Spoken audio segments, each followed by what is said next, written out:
Town Hall Academy, episode 51. You can guess and you'll adjust it.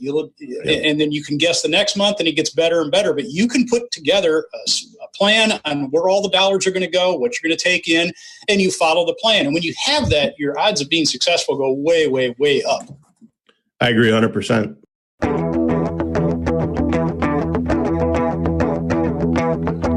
Welcome, automotive aftermarketers, to a Remarkable Results Radio Town Hall Academy. Listen to learn just one thing from today's episode on your journey to remarkable results.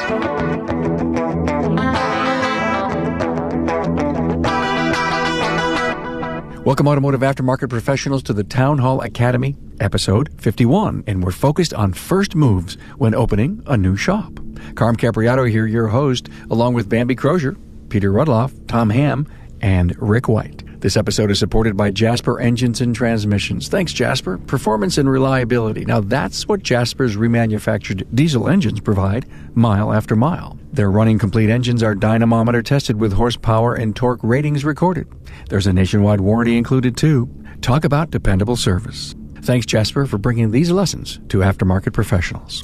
Hey, ever consider watching the video of any of the Academy lessons? Well, we have that. It's on the website. Carve out some time on your Saturday morning as you catch up on your paperwork, or even while you're enjoying that second cup of joe. Are you listening on a podcast app? Well, there is the Remarkable Results Radio app that has a great interface and works so well with your vehicle's Bluetooth connectivity. Find it at your app store. Search for Remarkable Results Radio. So you're going to start a shop, or you just opened one within a year. Well, you've come to the right place to listen to these four industry professionals share their perspective on important first moves when you open a shop. This episode may just become your favorite if you're starting out. If you're struggling to find success, well, then we've got a solid blueprint outlined for finding that success. There is some secret sauce shared here, including a few preferred methods on how to set up your spending plan, how important location is, and the demographics in that local community. We talk financial, knowing your numbers, debt, cash flow, very important parts of a CEO's responsibility. Now, I know you're a great technician who's probably unemployable, just like Pete Rudloff, and you need to start your business because you want to do things your way. But you cannot ignore marketing, the tax man, HR laws, and that's just the tip of the iceberg.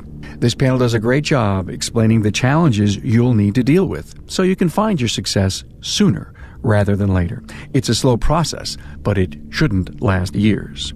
Thanks to Peter Rudloff from Pete's Garage, Bambi Crozier from Car Clinic and ASOG, Tom Ham from Autocentric and AMN, and Rick White from 180 Biz. Now, if you want the cliff notes, the key talking points from this Academy lesson, go to remarkableresults.biz/A051. You'll also find short bios on my guests and links to their previous episodes. Now, listen to First Moves when opening a new shop.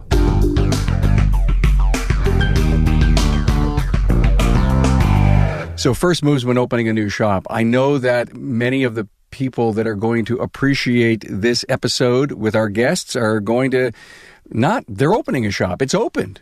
And they're in their first trimester of whatever you'd want to call it. 3 years, 6 years, 9 years in, and they may be struggling a little bit. I think the principles here are really going to be important. So what I think I'd like to do is start with the biggest reason, the why. And from the talking points that everyone on the panel gave me, every one of you said, hey, you got to evaluate. Why are you doing this? So let's start with Pete. And I'm going to have you all give us the why piece here. Pete, start.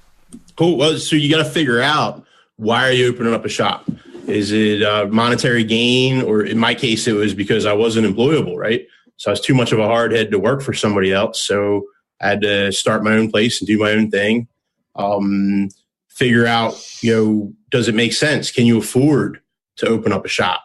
Can you afford to put together a plan that is going to get you there in the long term? So having that written plan is really important, especially in today's day and age. I think 30 years ago, you could jump in without a plan and probably be okay. But now, if you're going to do it, you got to figure out why you're doing it so you can set your goals and move further down the road that way. Bambi, when you and your husband started, what was your why? Well, to start with, our why was I had lost my job with AT&T and I was the only one working. So we needed to come up with something, to pay for our family. So that's usually where we start. But as we started thinking about what do we want to do, we did some market research in the area and we realized there's no one who does what we do here with the type of skill set and the talent that Neil had. We're small enough that we don't have a lot of Land Rover. We don't have a Land Rover. We don't have an Audi. We don't have a Jet. We don't have these dealerships locally. And he had the talent. But ultimately, as we started to plan, our why was more about changing the face of automotive. We needed to understand. I think it's important that you know why you're doing something, because the more that you know why you're doing it, the more people are going to jump on that belief bandwagon with you. And it's going to help you avoid having to throw out promotions, having to throw out, giving away, everything to get people to come to you. So behavior is influenced a lot, either through manipulation or inspiration. And for us, we wanted to inspire others by changing the face of automotive. I love what she said, guys. She said something that was very Greek. She said, we researched. Don't you just have a set of tools and you just do this thing? Guilty. Yes, sir. But not anymore. Right. Well, and I think that goes to a credit to you guys, Bambi, of how successful you've become in such a short period of time. Mm-hmm. So I was still dying and starving after 5-6 years. So I didn't know what I was doing other than I could fix cars. Right, that's all I had going for me, is I knew how to fix cars. Well, that's a lot to go for. I was reading, I don't know if you guys have ever read Start With Why, but there was this really powerful section talked about Apple and Steve Jobs and Wozniak, and he says, you need someone who knows the vision, the why, and someone who knows the how. If you put me back in the shop and ask me to change a spark plug, boy, we'd be sitting there a long time, because this girl don't have the how. Right. This girl got the vision and he's got the how. And I find a lot of times shop owners, when they say, I'm going to go, they're usually a really great tech and I'm going to go just start my own business, not realizing that it takes multiple skill sets and talents to really get her going. Right. Tom, why? As you're all talking, I'm trying to remember why. And this is, I always like doing things my own way instead of how other people instructed, kind of what Pete referred to. And it was 1978, and Marathon Dealer School had an opening in Speedway, Indiana, and I went and borrowed some money from my great uncle in Highland, Indiana, and away we went. And I'm not sure why. It just sounded like a good idea at the time. Go have some fun. Yes. But you said something so interesting, and you wanted to do it your way. I can't tell you how many Pete, you've got this classic thing. I'm unemployable. Yeah. And there's a lot of successful shop owners that I've interviewed. That was their impotence. And now they regret some of the things that they didn't do on day one, which is what our show is about. And please remember something, and I thought about this morning. So why are we doing this? We're doing it because the people who are going to replace you, they got to be starting somewhere. And if we could get a little bit of a blueprint for them to say, hey, I'm unemployable, I want to do this on my own, the millennials or whatever age young man or woman who want to join this industry, we really want them to be more successful in the earlier days than any legacy person was. I can tell you the first thing I would say, the strongest piece of early recommendation I would give is to buy an established shop, whether it's a failing shop or a successful shop, doesn't matter. Buy an established facility would get you a pretty big jump start ahead if you buy the right one. Amen. So, Rick, what does that get you? It gets you an existing customer base. It gets you cash flow, and it gets you a something with a reputation that you can either improve on or make better. I have started a business from nothing, and I have bought a business, and buying a business is a lot better to do.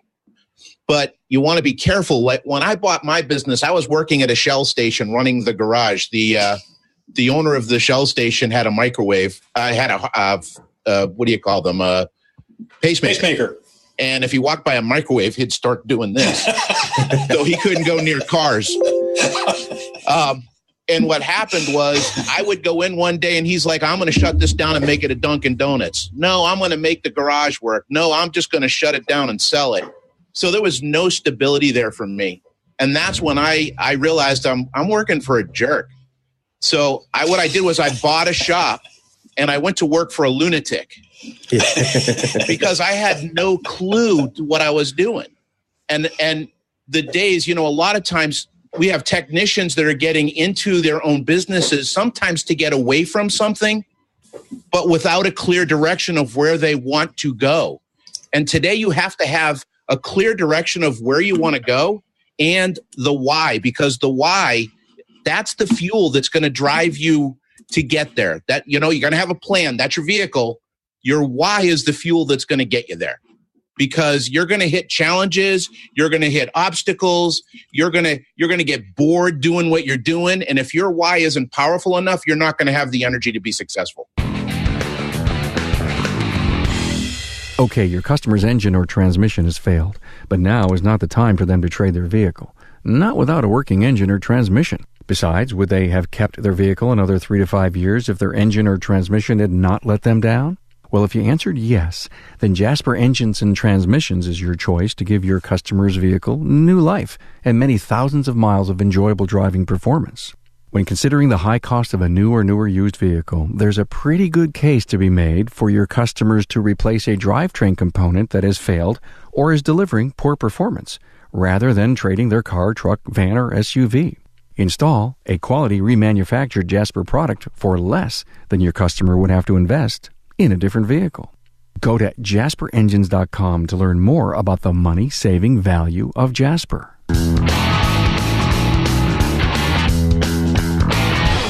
So, Pete, you got to create a vision of what what you want your shop to be.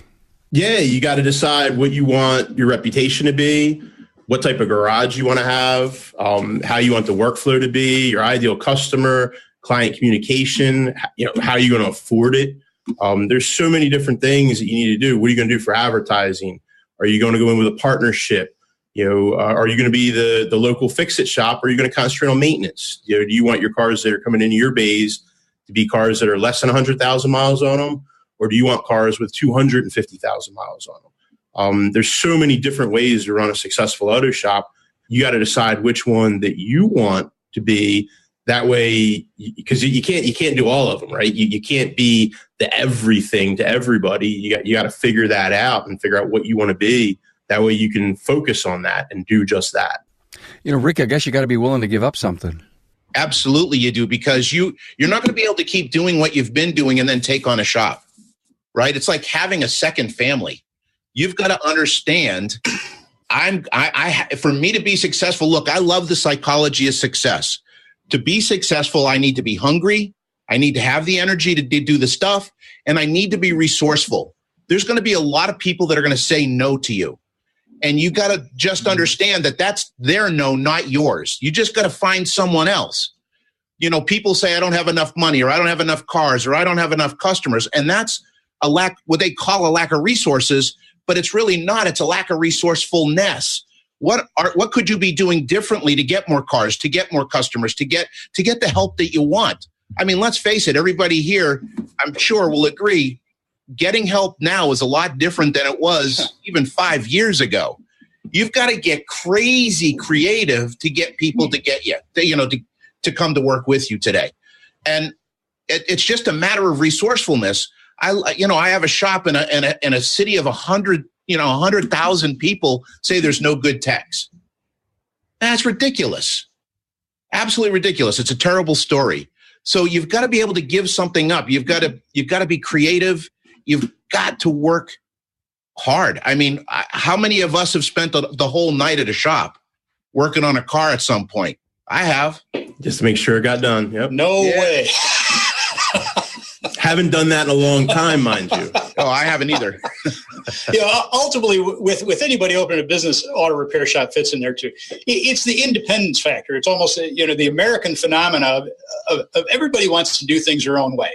And ultimately that's running your own business, calling your own shots. And the good news is when you own your own business, you call your own shots and nobody tells you what to do. And the bad news is you call your own shots and nobody tells you what to do. Exactly. So you're stuck with it all. There is nobody to pass the bag to. You're holding it. But there's something great about it, and that's why there's businesses out there that aren't particularly profitable, and the guys don't go on a lot of vacations. But at the end of the day, they do it their way and nobody else's, and that's the number one goal they have, and they satisfy the goal. And sometimes that gets in the way of success. Yes. Oh, absolutely. We will talk about that, okay? It depends on how you define success too, Carm. I mean, because I'm not knocking somebody if they're happy and content and they're accomplishing their goals. That's a success. Yes. Success is individual. Yeah, absolutely right. And I've seen a lot of guys complaining about their lack of success because they really wanted more from what they currently have. And they also realize it's so much more competitive to compete out there for the talent and the customer. But Carm, one of the things is they're not happy with what they got. But when you sit down and you ask them what they want, they don't know. Right? It's so hard when most of us are trying to drive a car staring at the rearview mirror. We're driving away from something. We're trying to get away from something, driving forward, and it's an accident waiting to happen. We've got to know where we're going. We've got to know what we want. What does success look like? That doesn't mean a $10 million shop to one guy. It could be, hey, I want to do this or this. So it's all different. Does that make sense? It does. Absolutely. Let us get into a couple of brass tacks. For example, location. Tom, is that important? Yeah, that's right at the top of the list. And it's one of the really undervalued things. It's very difficult to explain to people. And people have heard it, the three most important things are location, location, location. People say, yeah, I've heard that, et cetera. But you just cannot emphasize that enough. The phrase that I often use is you are far better off in a rundown 2-bay old service station on a great intersection in town than a brand new 8-bay facility in an industrial complex. I'll guarantee you're better off in the gas station. It makes marketing so much easier. It just makes your life so much easier instead of having to constantly fight in getting people to notice you, because it's a battle that will never end when you're stuck back there in the industrial complex. And I'm imagining you're all agreeing with that. Oh, yeah. Well, not only that, but demographics. Yes. Right? I had one shop call me up and they said, hey, we're having a problem. We ran the demographics and the average income was $20,000 a year. I was like, holy crap, these people can't afford a bus pass. What are you doing there? And that lends exactly into what Tom is saying. I think if you studied what location meant, it does mean you've got to do the research as to who's living in that 5 to 10 mile radius, and can they afford? I think that's key. Right? And can they afford me? Right. No matter what your rate's going to be, can they afford me? To get into some of the shameless promotion or whatever, Automotive Management Network, one of the documents we have on there is a document to find a location, and it has a scoring system, and it goes through about 20, 30 different features of a great location. And you can score them and rate them and do research with the county and all this kind of stuff. And we've done that. We did that when we moved, and it's really strange because you'll look at 3-4 different locations, and the one that you think emotionally is the best does not score the best. And we ended up changing to not the one that we thought we wanted, to a different one because it scored significantly better.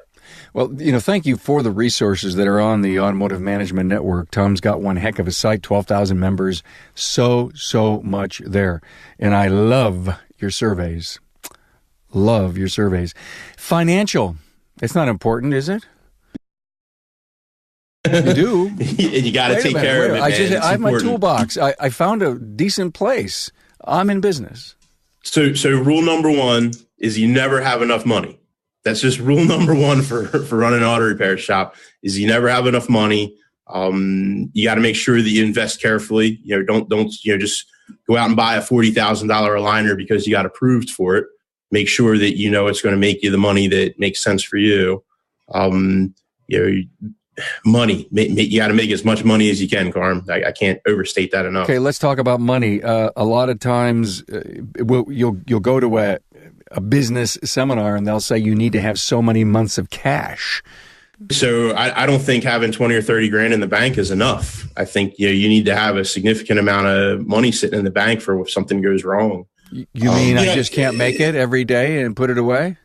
And a lot of shops do that. A lot of shops, running week to week or day to day. Or I heard a story not too terribly long ago about a guy that was another auto repair shop was at an auto repair shop and he couldn't pay for his sublet alignment. Right. Oh, yeah. And so that's a guy that obviously has financial issues he needs to work on.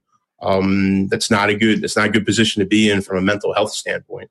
That was an academy that we did, I think, 4 or 5 weeks ago, struggling shops. It came, Frank Lutz mentioned it.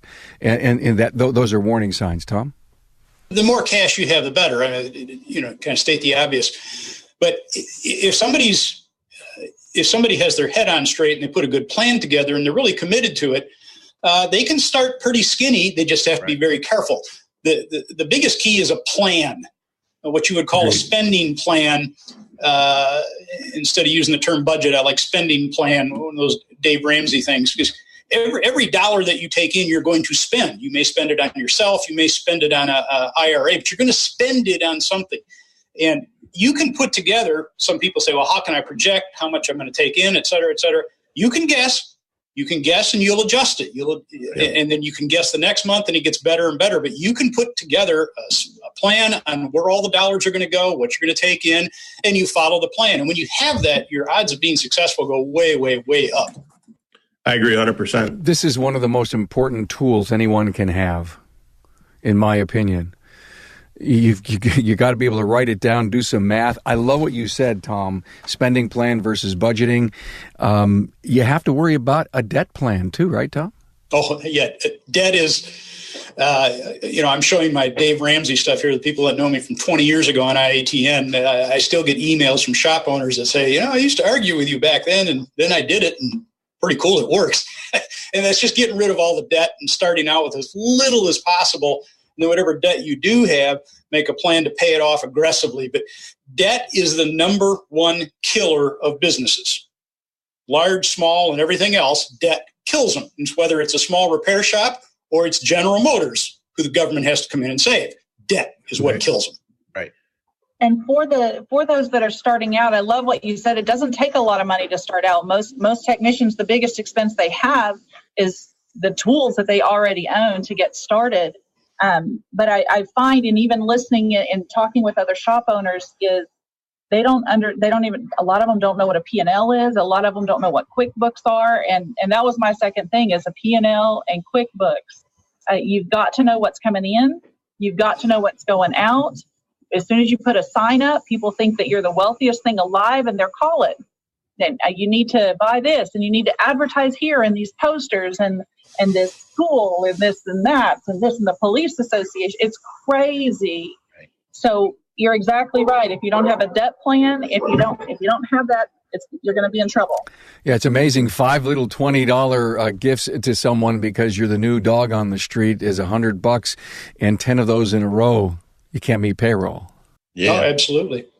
The P&L is really important to understand, but it's even more important to understand cash flow.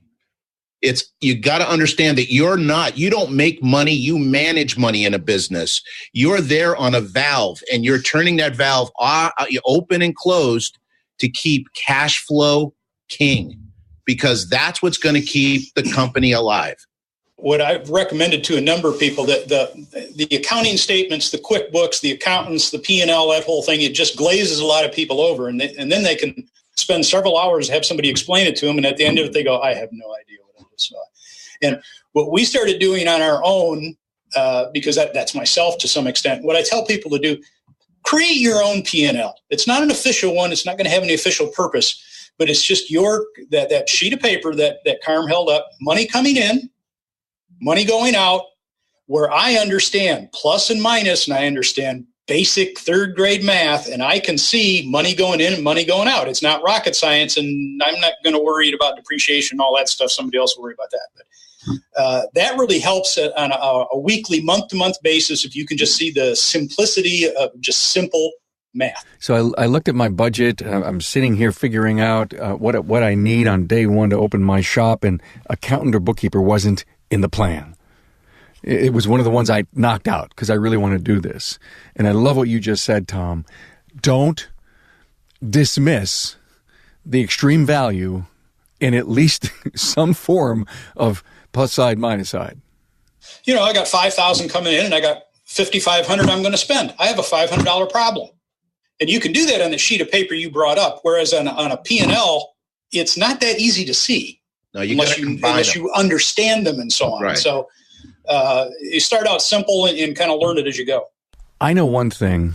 This industry doesn't lack for mentors. Get one, definitely. Don't get just one, get two. So you need more than one mentor in this trade. And overall, we're a trade that's pretty good about helping, saying, hey, we're willing to give you some information. We're willing to share. So it's not too hard to find a mentor. Find a couple of them. And then when you're in a position where you know enough, then be a mentor to somebody else and help somebody else as they launch their career and their shop and their dream.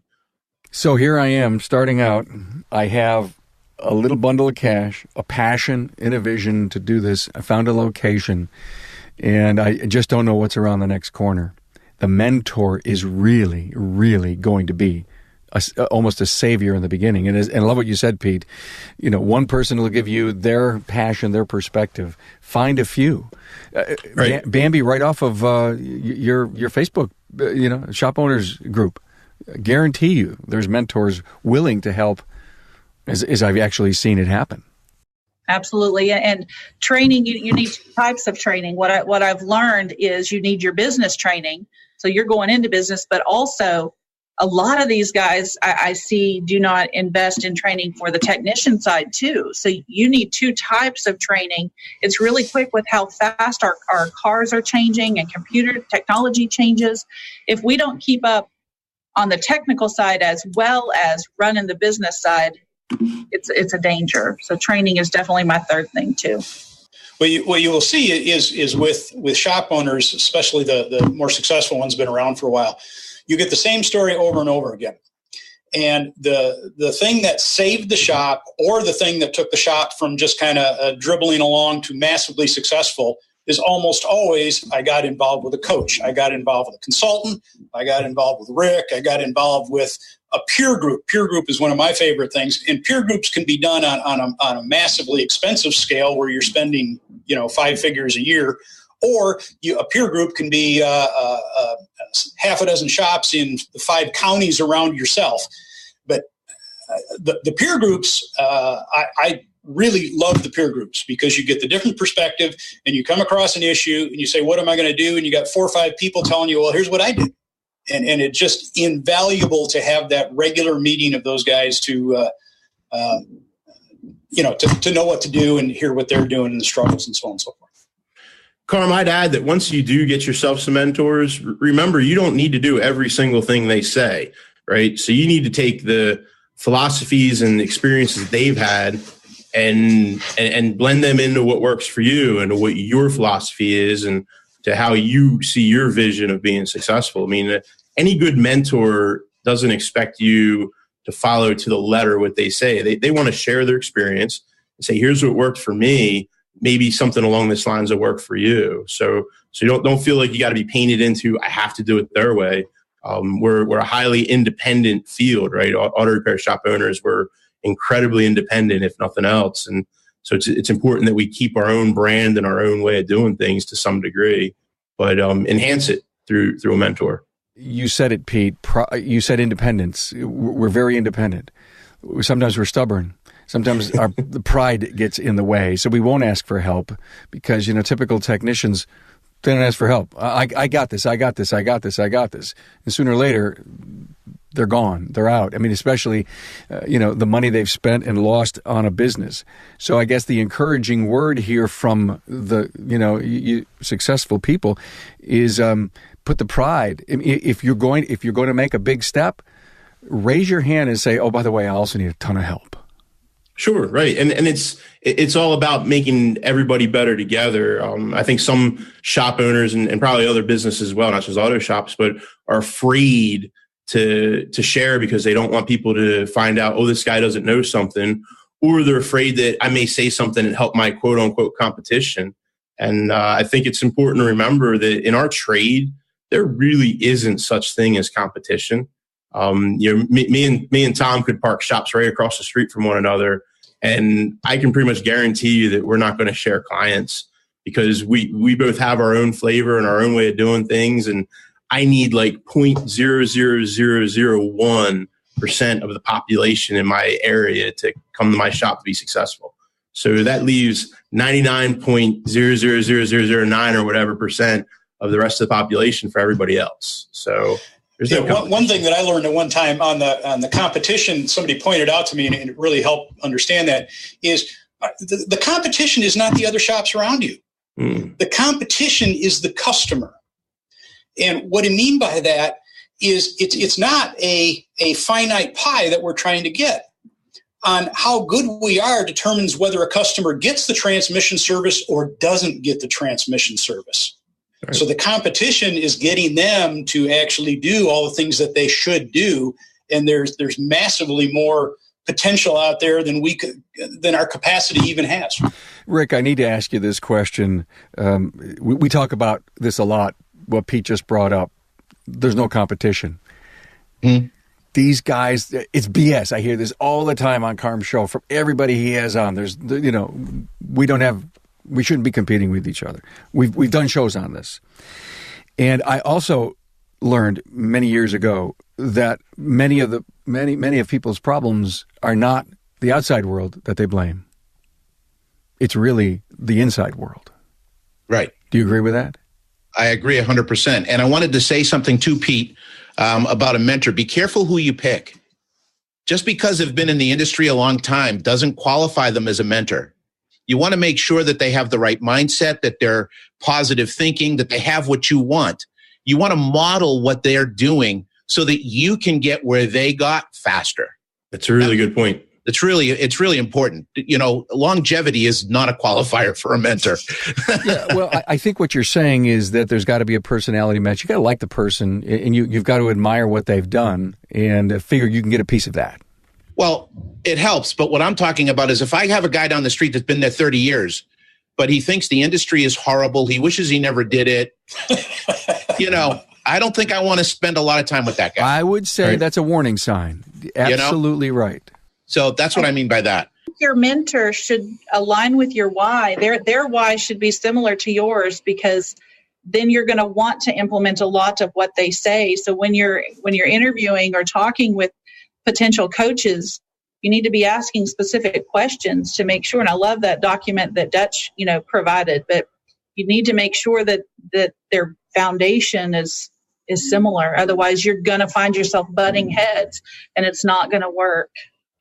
Well, and I can tell you as a coach, when a lot of times you have a butting heads with a client is when you don't understand what their definition of success is.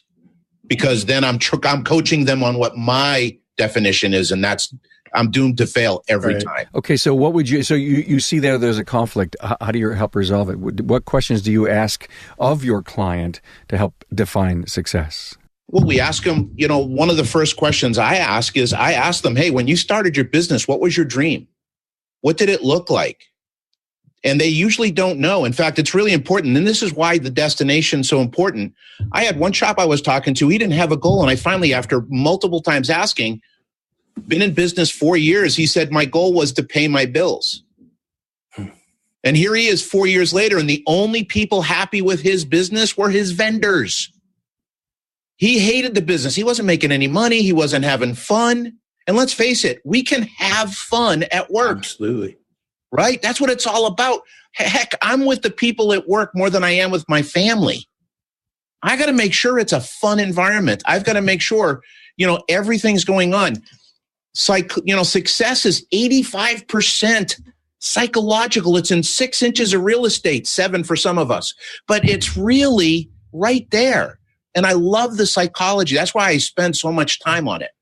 Is because if it's not right up here, it's not going to be right out here. I've got to create what I want in here first and then work to make it real out here. I've got to create the blueprint. So here I am. I opened my place. This is cool. Took the big step, signed the long-term lease. Oh, God, I need customers. It was on my plan. Did I have to identify who they're going to be and how I'm going to get them? Yes. Because so many shops out there attack marketing with a shotgun. It's say and spray, and they hope they get somebody. What you want is to know who your ideal customer is, because then when you're marketing, you're using a sniper rifle. It's a lot less expensive and a lot more focused. It really works better. Now, a lot of times, you have, the mentality is still, I'm going to open a shop. I'm going to put a shingle out there. I'm going to plug a phone in, and then I'm going to sit here and wait for the phone to ring or somebody to walk in. And friends, those days are long gone. Now, if you don't have a lot of money in the beginning, you're going to need to develop times where you can have FaceTime with people. You've got to get people to know, like, and trust you. And that's the whole idea behind Facebook and social media, is to build credibility and show the competency and caring. That's what you want to grow, because those are the components and the ingredients of trust. You can come back full circle a little bit to the location thing that we talked about earlier. I remember talking with a guy somewhere in the middle of the country one time, and we were he called me to ask about some numbers, so on and so forth. And one of the numbers we talked about was his marketing budget. And I said, well, how much is it? And he looked up and he said, well, it's about 0.5% of sales. I said, well, where is your shop? It's at the main intersection of Main Street and whatever in the middle of town. And I got all the cars I want. And there was location right there. His marketing was the shop. At that point, he just had to make the facility look like, so it would attract his target customer, which he did. It was an import shop, and he just parked all the imports right along Main Street there. And his marketing was almost zero. It was just amazing. And that's how location, I just want to emphasize, that's how important location can be. Do not overlook location. Don't look at the facility, look at where it is. Right. One of the things, Tom, I recommend when I'm talking to a shop and determining an advertising budget is 8 to 10% of sales less rent. Because a portion of the rent, depending upon where you are, can be considered marketing. If I'm in a cul-de-sac and there's nobody driving by, my rent is dirt cheap. But it's because I don't have the exposure, so my advertising is going to go up. Now, if I'm on Main Street, I'm going to be paying a higher rate for that rent, but it's going to be because of the foot traffic, the exposure. I take 8 to 10% of sales, subtract my rent, and that's what I spend on advertising. Absolutely. Yeah. You can really raise the rent figure if you're not going to spend on marketing. Absolutely. Yeah. It's a great way to do it. So, Bambi, when you opened, what was your attack on getting customers? Well, the first thing we did is we parked the right kind of cars that we wanted. Neil joined a group, it's called British Iron, and it's local here because he's British and they have European cars and they value that kind of thing. And when we first opened, they all brought their British cars and set them out. We had a big open house. So that brought a lot of attention. We had Rolls Royce and Triumphs and MGs. We had some really old, we had some really new, we had Land Rovers and Jags. And people got to know us simply from that. And we would do those every few months. We would, have that type of a meet. And it was really helpful. Love it. Great idea. Yeah, Neil's from England. Yes. Yes. Got to listen to Bambi's episode. She talks about that interesting language barrier. It's just so cool. I just love it. Peter, yes, customers, how are you going to go out and attack and get some customers in your new place? So I think it depends on, did you buy an existing shop, like location, like what Tom said too. If you bought an existing location, you should have a customer base to start with. If you're like me and you bootstrapped it from day one, every customer was a fight to get early on. And then really all my customers that I have now came from existing customers. I don't do any advertising.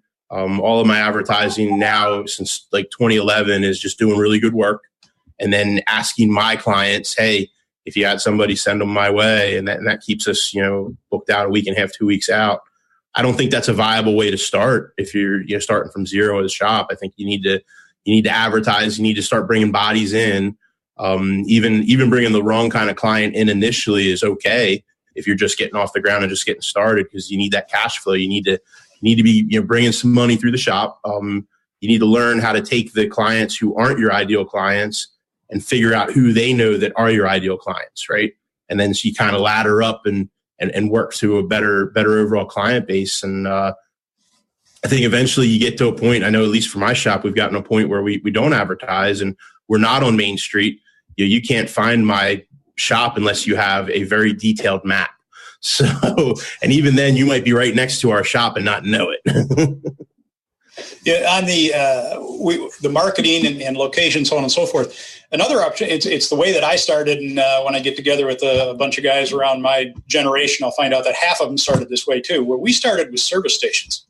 And that's changed a lot from what it was back in the late 70s and so on.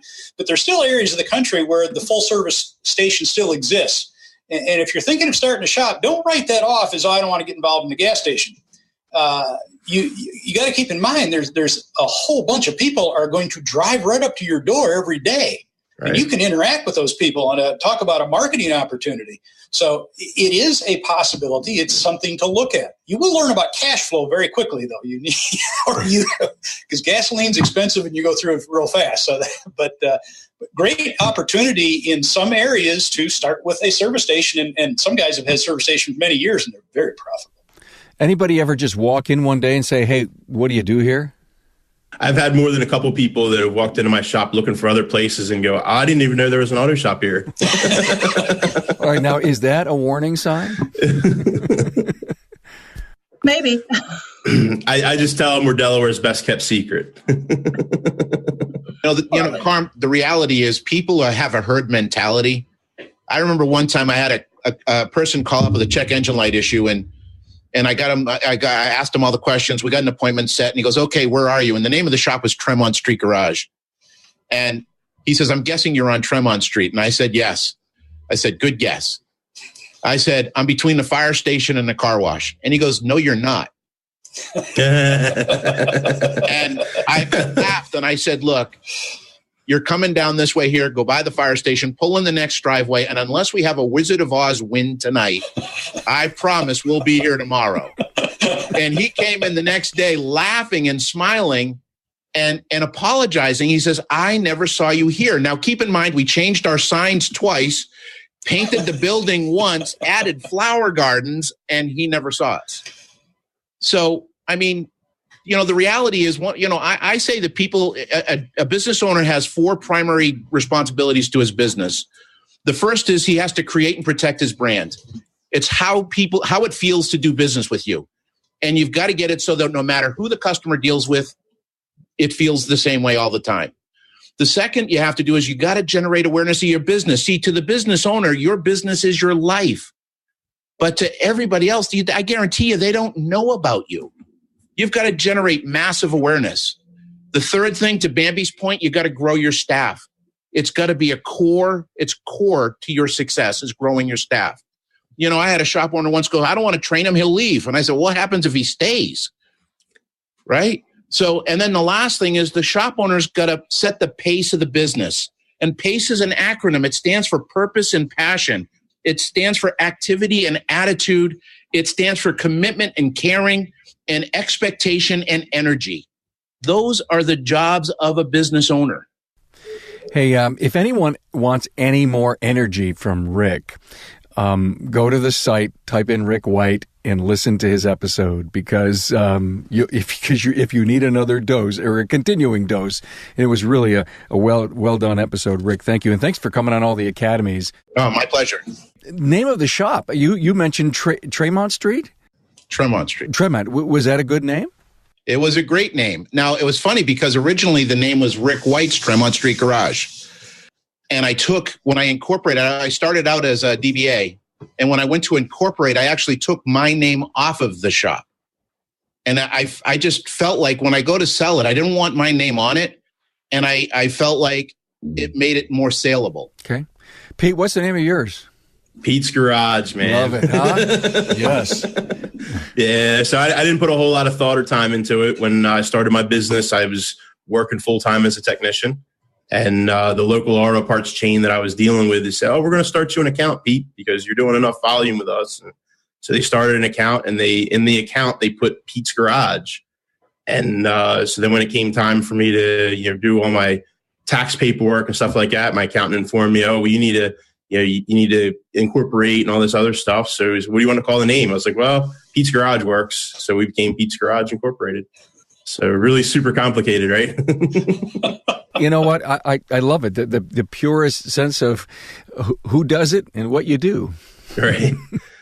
And we actually do get quite a few new clients that show up and they go, well, I just felt that it seemed like it was a shop that I'd be able to come and talk to the owner and that sort of thing. So we do get some of that, but I think for us, the name has been not as important. I've looked at changing it more than a couple of times. I think certainly from a saleability standpoint, I think that it's not a strong name. Let's bring up continuing education. Yeah, education is important. You're going, and there's a whole lot of ways to educate, between getting coaches, going to classes, through mistakes. You're going to screw up. When you do screw up, use that to learn from. Education is really, really key. You got to learn how the business works. You got to keep yourself up to speed on the technical side of things, or at least keep your people up to speed on the technical side of things that need to. So, there's some of the fundamentals, key numbers. I think we talked about these a while back, I believe. And it doesn't really have to be a long list. There's a relatively short list of key numbers that if you learn them and you stick with them and stay within some decent ranges, you'll probably be okay. But you got to take them seriously. You got to learn what they are. You got to track them on a constant basis and just know what they are. And that's what you'll see with the really successful shops, is they hit the numbers constantly. Right. And they're watching the trends and they're moving them back and forth, so on and so forth. So, and I'd add that just being a really great employee is not going to be enough education. You can't just rely on, well, I was a rock star technician or I was a rock star service manager at the place that I worked at. You can't rely on just that. You need to have more than that. You need to be able to put in more time and continue learning as you go. I mean, you're not going to. You need to just kind of have a philosophy. I'm not going to stop learning until I'm dead. Well, it's a good point. You're bringing it up on the expertise, and that's something really worth at least taking a minute to look at when somebody's starting out, because the typical technician, and if I build it, they will come. No, they won't. What people don't understand is that anybody that puts a shingle out that says auto repair, the consumer assumes they're good. Otherwise, they wouldn't be there. And what people often get it reversed. They think, well, if I'm the best mechanic in town, I'll be the most successful. Boy, is that a myth. The reality is, just in general, taking some of the top ones, what people will go to, first of all, is location. Second is the facility. Third is the service and personnel. And fourth is how good you fix the cars. Now, I'm not saying you should be bad at fixing cars, but you got to put it in perspective. That comes way behind a bunch of other stuff. And a lot of people, when they go into business, they have that all twisted around, and that's one of the reasons they fail. Well, and the other thing, too, is that tech that's a superstar, Pete, right? Like you said, he's going to go there, and who is he going to model running the business? Right.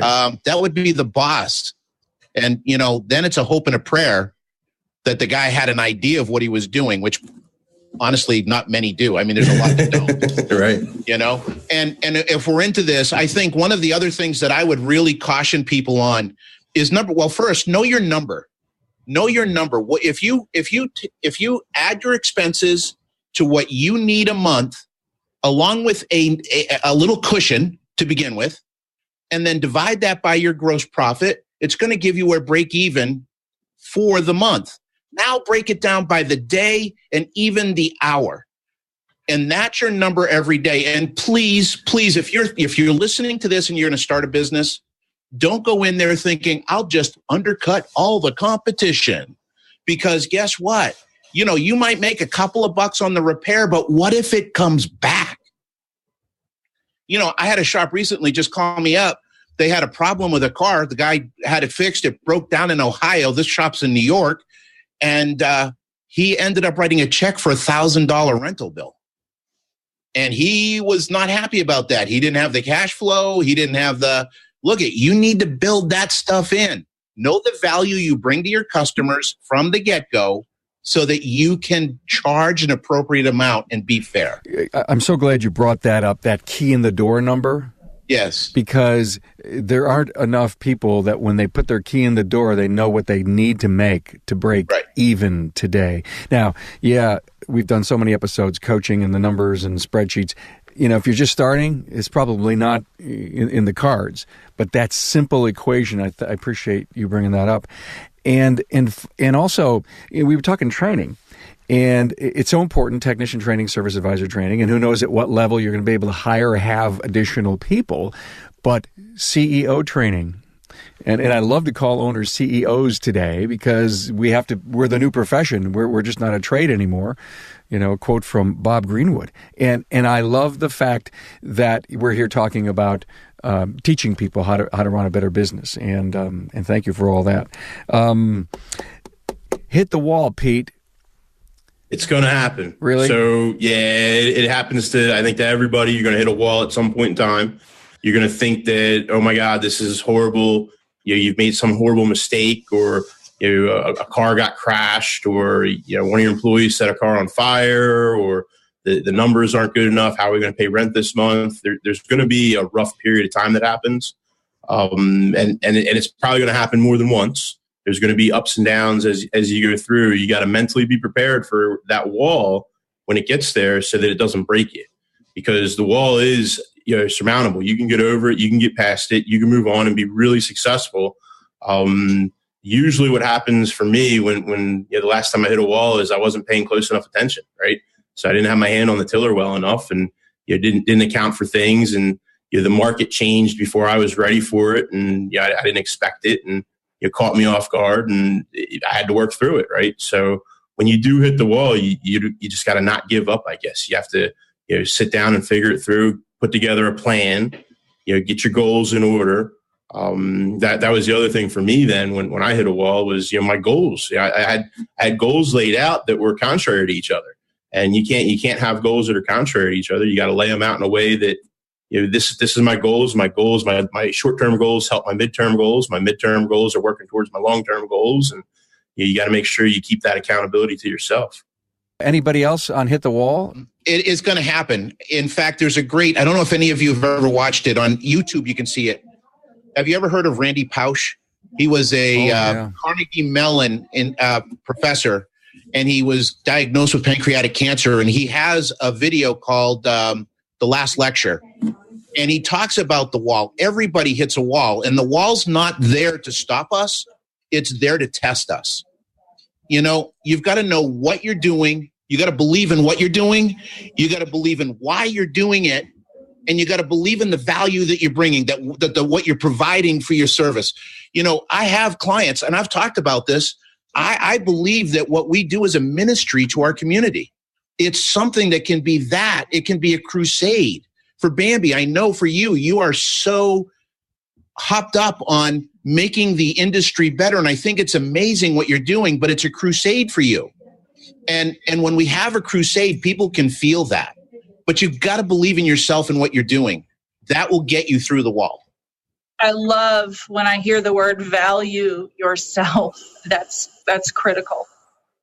Hey, thank you all. There's a question that came in. We don't take questions off of Facebook. There's just too much tech going on in here to pull off this great episode. But someone who is on the Zoom platform, Barry Barrett, good friend, our mentor is supposed to tell you what to do or ask you great questions to guide you. What you say, panel? I say a good mentor shares experience, not necessarily tells you need to do this. I think it's more about sharing their experience, saying, hey, here's what I've done, here's what I've seen, here's what people I know have experienced, and then they help you figure out how to relate that to your situation. Ultimately, the decision has to be yours. You have to decide, this is how I'm going to do it, because you're writing the checks. You're the one that's accountable if the check bounces. So you need to be good with it. That's what you're going to do. I think a coach has to ask amazing questions, because everybody knows what to do.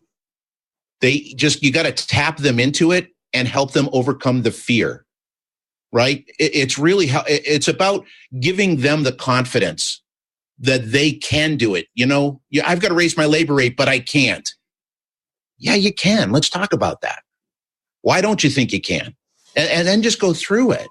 So I think asking questions and helping people guide them through a process of self-discovery is much more valuable than me dictating something to somebody. Right. Exactly. And there's greater buy-in when you lead someone to the water, it's give them the fish or teach them how to fish. It's the same thing. I don't do well when someone tells me, go do this, because I'm a why girl, right? I need to understand before I just don't do what I'm told. It's a real problem for my husband. Y'all need to call him. He needs some help. But definitely a mentor should be asking great questions, and those questions should be leading you where you need to go for resolution. One final thought I had about networking, and I talk about it all the time. For many of the people that do not get out and go to the likes of Vision and Apex and the big shows in the regional groups or participate in ASA and go to those meetings, they're missing out on a wonderful opportunity. It's not about the meeting, it's about the networking, right? And there's so much to learn, so many people to meet. It may not happen in the first month you're in business, but I think, would you agree that a goal of any new business, even a current business, an established business, is I got to be networking? Absolutely. Oh, yeah, absolutely.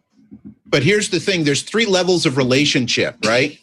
The first level of relationship is it's all about me. What can I get? Okay. Then the second level of relationship is horse trading. I will trade you if you give me this. It's about exchange. The third and highest level is, something, I'm going to come in here, I'm going to shower you with value, and whatever happens, happens. It doesn't make a difference. And it's funny, if you think about it, when we start out in our businesses, we start out at this level 1, and then we go to level 2, and then when we get really successful, it's when we decide, something, I'm going to be fun, I'm going to be good, I'm going to do everything I possibly can. I don't care about the money's going to come. And that's where you want to be shooting for. That's really interesting that you bring that up, because that's one of the points that they talk about a lot. One of my favorite books is The Midas Touch by Robert Kiyosaki of Rich Dad, Poor Dad, and our current president of the United States. And they talk especially about, you said the third one, you go out and give and it will come back. And you'd be surprised. It's a fantastic book for anybody to read, whether you like them or not. And you'll learn a ton of stuff out of that book. Okay, team. So here's the plan. We're going to go around the room. Here's Carm. I want to start a shop. Carm, I'm going to jump back a little bit if I can for just a second, because we skipped over it, and I was talking too much, so I wanted to keep my mouth shut. But we just skipped over the naming thing. There's for one, there's a series of books out there. Started out with a book called "Selling the Invisible" by Harry Beckwith. I love that book. Yeah, there you go. And there's about 6 more that follow after. You go in order, and you read it, and it's one of those you'll sit down to read, and you'll find out it's 4 a.m. I'm still reading. It's just so much fun to read. By the way, I want you to keep going on that, but I have to tell everyone that book changed my life about 20 years ago. Yep. And I was struggling with something internally. I sold my business, went to work at the next level, went to work for the company I sold my business to. And that book, one chapter, short little tiny chapter in that book set me on the right course. And maybe one day I'll explain that to you. But thank you, Tom. There is so much great content in there. People are saying, what they say, it's selling the invisible, which is what we do. Right. We can't, you do all the maintenance on the car, it looks like the same car. So we do sell the invisible, and the author is Harry Beckwith, just a marketing genius. But he spends a lot of time talking about naming a business. And he talks about how 90% of businesses, the name is either poor or awful. And how you should really spend some time, get a book on it, and really learn how to name a business. And because a name has so much potential in your marketing and what you do, and getting it named right can make a massive difference in how successful you are. And a lot of us, we really don't realize that, and we don't take advantage of the potential. We started out with a name that wasn't very good, and we renamed it, and we branded it and logoed it and all that. And we spent my wife and I probably have 10 to 12 hours in picking the font for our logo. and how in-depth we got into that. And that came from starting with that Harry Beckwith and how to name it and name it right. So don't overlook that. Put that somewhere in your important file. Thank you so much for bringing that up. You're so right, and I think just a fitting end. But I'm going to start a place. Tom, let's just stay right with you. Give me the 2-minute drill. Oh, that's the 5 points that we kind of covered. We just mentioned the name. We got to have a fantastic location. One thing that we did skip over is the hub, the centerpiece out of the whole shop runs, the most important piece of equipment in the entire shop, and that is the management software. And a lot of people see that as a spoke in the wheel, but it's the hub in which all the other spokes are attached to. And you want to go out, study, and pick the software, the management software that is right for you, and get something, because that's how everything runs, especially if you do it right. Let me share with you that Tom is passionate about that, and there's a lot of stuff on AMN about that. Yeah, we're in the middle right now. We're doing a survey of 80 shop management softwares. And if you go on our site and on Facebook, our Facebook page and so on, you'll see about 30% of those have already been turned in. And we have results already from unknown ones and from the big boys too. And it's still ongoing. If you don't see your results there, please encourage your software to do that.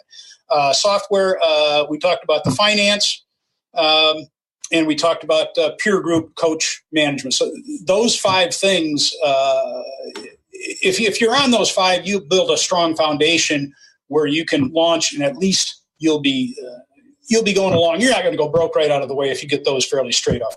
Bambi, I'm going to start a place. What should I worry about? To me, it's 3 things. Start with your why. You got to know why you're doing this, because your why is going to determine how you inspire customers to come back, how you inspire your employees as you grow, how your business operates from the ground up. So the why is number 1. The number 2 is understanding what's coming in and what's going out. So having a clear, we're in transactional day to day. I've got cash coming in, and you can feel like you're okay when you're not. So your number 2 is really diving in and understanding early on. Take a community college course on QuickBooks. Do something so that you understand those numbers way before 2 or 3 years in, because you can get shut down by the IRS. You can get shut down by not paying your sales tax. You can get shut down by not paying your employment tax. There's so much. You don't know what you don't know. So understand what's coming in and what's going out. And then your number 3 is training. Because you don't know what you don't know, you need to train on the business side, and you need to keep your technical side together too. Thanks. Great advice. Sure appreciate you being here. Rick. The first thing I would say, you're going to say to me, what should I worry about? And I'm going to say, that's the wrong question. What should you be excited about? Right? Because I got to focus on the positive and the potential, right? I got to know where I'm going. I got to know why I'm going there. I have to know what I'm willing to give up. And I have to plan. And I have a thing I call 3D planning, right? You got to plan for the destination. You got to plan for detours. And you got to plan for disasters, right? But once you have a plan, now you just work every day at growing your business, knowing those little things you got to do that are going to make your shop successful. Success and failure don't happen in one day. They happen a day at a time, okay? So just focus on, have the energy to do the work, and you're going to be amazing. Thank you so much. You're welcome. I have faith in you, bud. I'm energized, baby. Peter, take us home. So I think it starts with vision, right? You have to have a vision of what you want your company to be and where you want your company to grow into.